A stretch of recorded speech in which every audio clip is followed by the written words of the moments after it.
Bueno, empezamos con las charlas relámpago. La primera charla es de Matías Lang, F-Strings en todos lados. Hola, yo soy Matías Lang. Tal vez me recuerden por charlas como lo que nadie te dijo de migrar a Python 3 en la PyCon pasada. Espero que hayan migrado a Python 3 ahora porque lo que vamos a ver no es compatible con Python 2.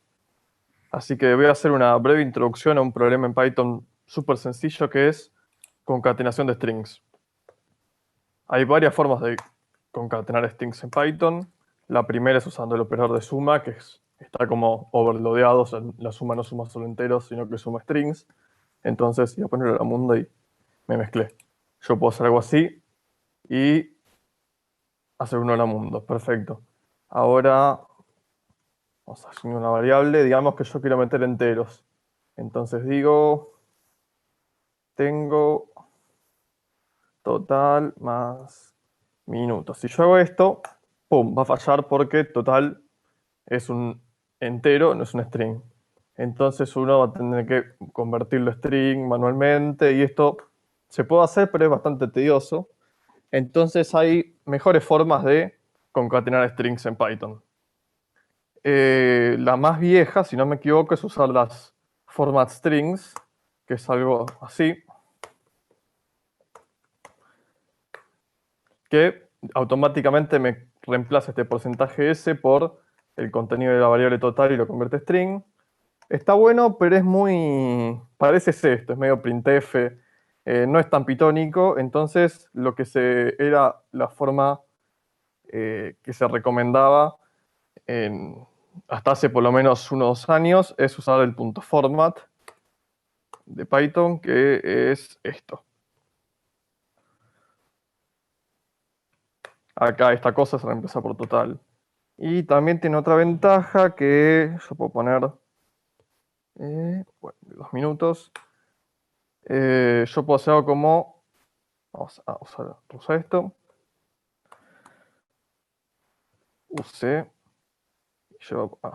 Yo puedo poner como si fueran keyword arguments, puedo nombrar las cosas para que los argumentos no sean posicionales, sino que al tener nombres sea mucho más explícito. Entonces yo puedo poner use igual a use, total igual a total. Entonces acá me dice tengo 5 minutos, use 2. Esto está bueno, pero a veces es como que este código es muy boilerplate. Use igual a use, total igual a total, y en un montón de partes del código van a ver este patrón que es como, podría ser mejor. Y no sé, creo que Python 3.7 se introdujo un feature que son las f-strings, que yo lo que puedo hacer es algo así.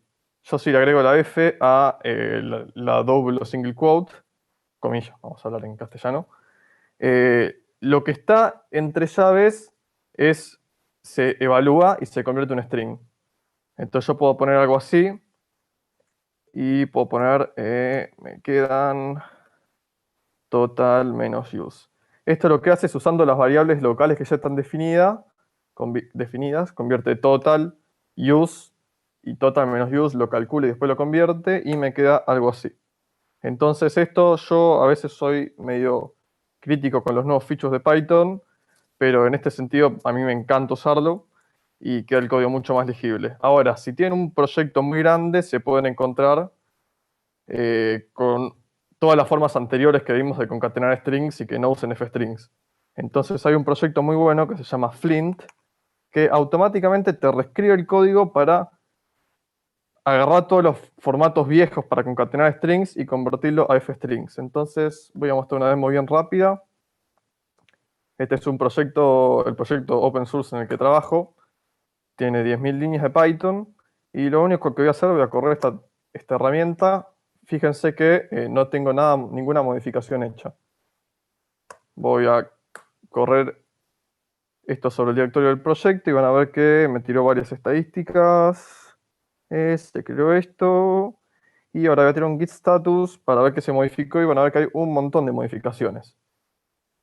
Ahora, si yo tiro un git diff para ver que se modificó, van a ver que automáticamente esto detectó que, por ejemplo, acá tengo un get login, un Faraday group y se meten directamente en un f-string. Y se hace esto con todo el proyecto casi nunca falló. Hay veces que no te detecta algo, pero todo el código que genera funciona, no es que te rompe código, por lo menos en donde yo lo probé. Y algo que quería comentar es que fíjense cómo la longitud de la línea se achica un montón, queda código muchísimo más legible y bien pythónico. Así que nada, quería mostrar esta tool porque la empecé a usar la semana pasada y no le tenía nada de fe, pensé que me iba a romper todo el código y anduvo 10 puntos y ahora ya probablemente lo mergemos en nuestro proyecto porque creo que todos y todas en el proyecto estamos muy contentos de poder tener F-Strings ahora que soportamos Python 3. Así que quería mostrar solo eso. Migren a Python 3 si no lo hicieron ya y usen F-Strings. Gracias. La siguiente charla relámpago es de FISA, tipado estático en Python. Bueno, rapidito. Esto mucha gente todavía no lo conoce, pero es una cosa que existe desde hace bastante rato en Python y que es que hay sintaxis para definir estáticamente los tipos de las cosas, ¿sí?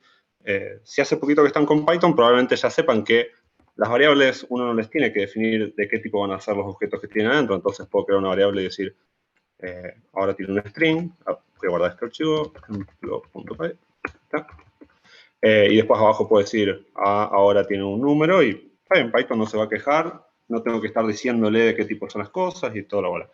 Pero tener información de tipos a veces es útil. Sobre todo es útil cuando están escribiendo código que va a usar otra gente, ¿sí? Por ejemplo, se escribe una función que tiene código bastante complicado adentro y otra gente va a estar usando esa función. A veces es bastante molesto tener que estar leyendo el código de esa función para entender cómo son, por ejemplo, los parámetros que le tengo que pasar o qué puedo esperar de qué tipos van a ser los resultados, qué estructura van a tener. Sobre todo cuando empieza a haber cosas como diccionarios, listas o devolver tuplas con varias cosas diferentes y demás, se empieza a hacer bastante molesto estar teniendo siempre que leer código de cómo hacen las cosas por dentro para entender las APIs, ¿sí? El qué le doy de entrada y qué me da de salida. Entonces, en esos casos, definir los tipos es una buena alternativa. Ya lo hacíamos a veces antes con docstrings, sí, o sea, la documentación está bueno que también explique esas cosas, pero la info de tipos a veces es bastante más directa y además, con esa sintaxis, Python puede, usando algunas herramientas, podemos hacer chequeos estáticos, chequear que estamos usando bien esas cosas de código. Entonces, les voy a mostrar un ejemplito súper rápido de cómo usar eso. ¿Sí? Vamos a definir una función de ejemplo que es buscar mascota, recibe nombre de la mascota que quiero buscar, y adentro dice, voy a devolver un true o false si la encontré o no, por ejemplo true, y un string de dónde la encontré, por ejemplo el patio. Imagínense que adentro podría tener, obviamente, lógica bastante más complicada de cómo ir a buscar la mascota y todo lo bueno. Y afuera entonces los estoy queriendo usar y digo, bueno, encontrado o no, y lugar es igual a una mascota, ¿sí? Y el nombre, Alecto, que es uno de mis dos perritos. Si yo le quiero definir entonces tipos, ¿cómo es la sintaxis de esto? Para los parámetros es súper parecido a como es en otros lenguajes, los puntos y el tipo de dato. Entonces, por ejemplo, nombre, yo quiero que sea un string, así que le digo, nombre es un string. El retorno de la función con una flechita, ¿sí? ¿Qué me va a devolver esta función? Y en este caso me devuelve algo que es una tupla y a mí me gustaría poder decir, te voy a devolver una tupla donde el primer elemento es un booleano y el segundo elemento es un string. Bueno, eso se puede hacer, un detallecito nomás, tengo que importar algo para poder explicar eso.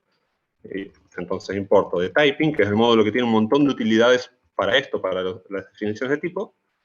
Me importo una cosa que se llama tuple, que es justamente para definir tipos de tuplas.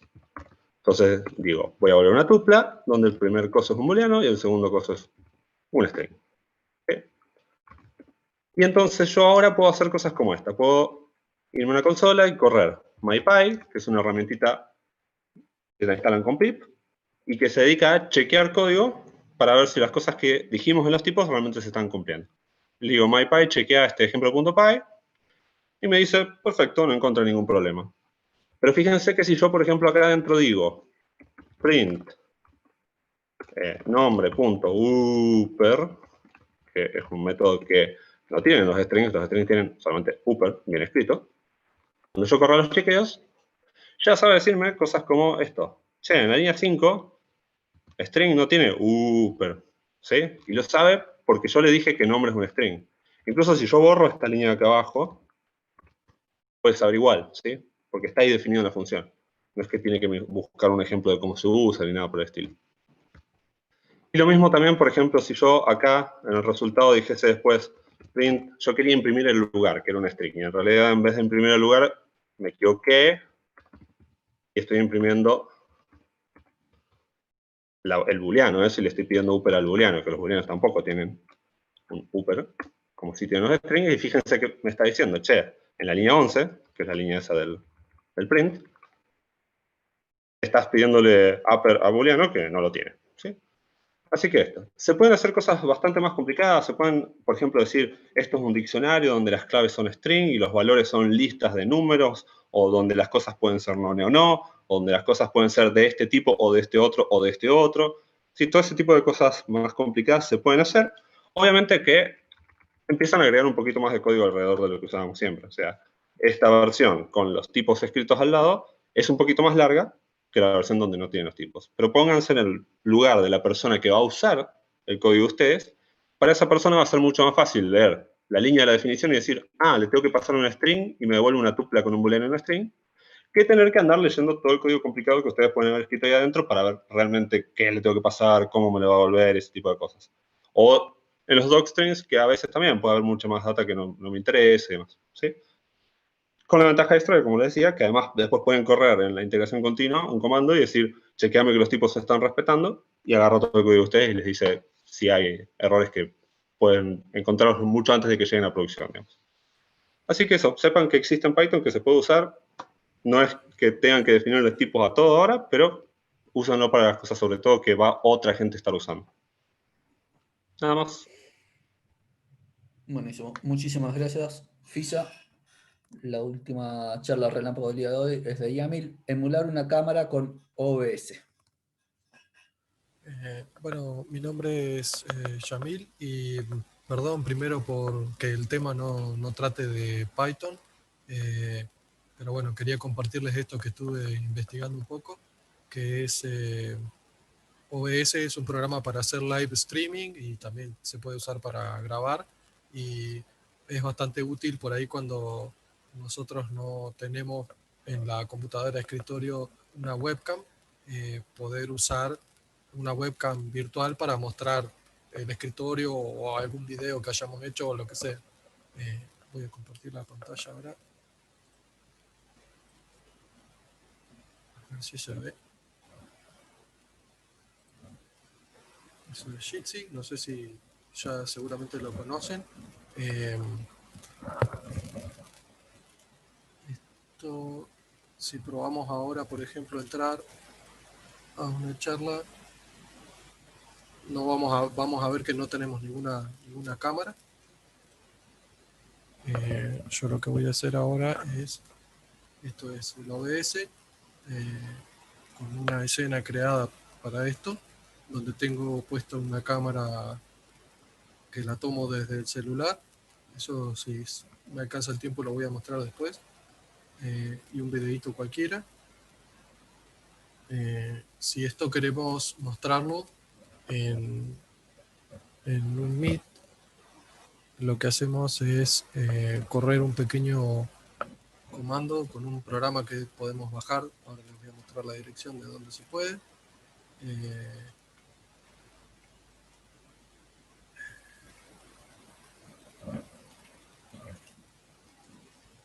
Esto me habilita como un driver virtual de una cámara con OBS. Después le instalamos este plugin y podemos, ya debería estar transmitiendo lo que estoy mostrando en OBS en el dispositivo virtual. Y si vamos ahora a abrir, vemos que está mostrando lo mismo que teníamos en OBS.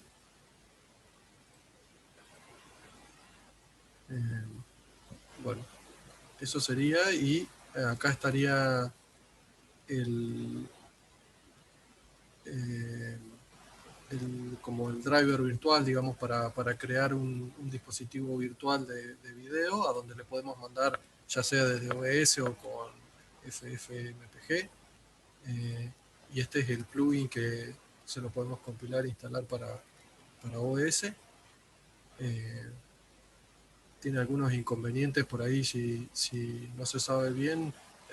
Acá en los issues explican bastante cómo instalar algunas cosas, cómo hacer funcionar algunas cosas que por ahí no andan de una.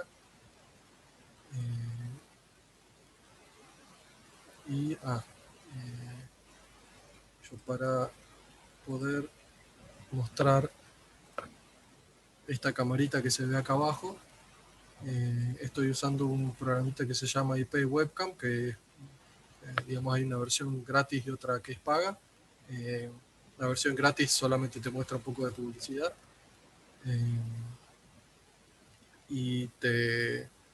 o sea, esto está de forma inalámbrica dentro de la red. A ver si puedo mostrar así rápido.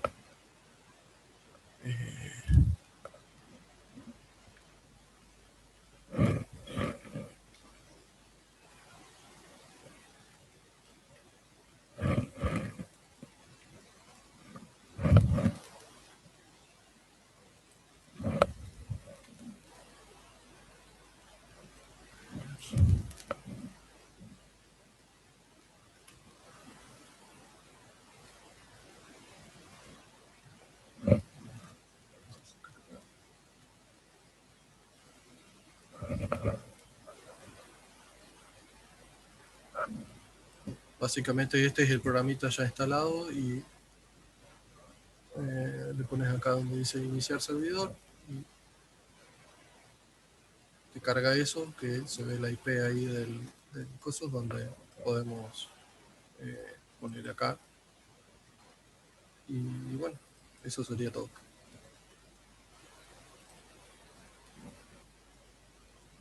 Buenísimo. Muchísimas gracias.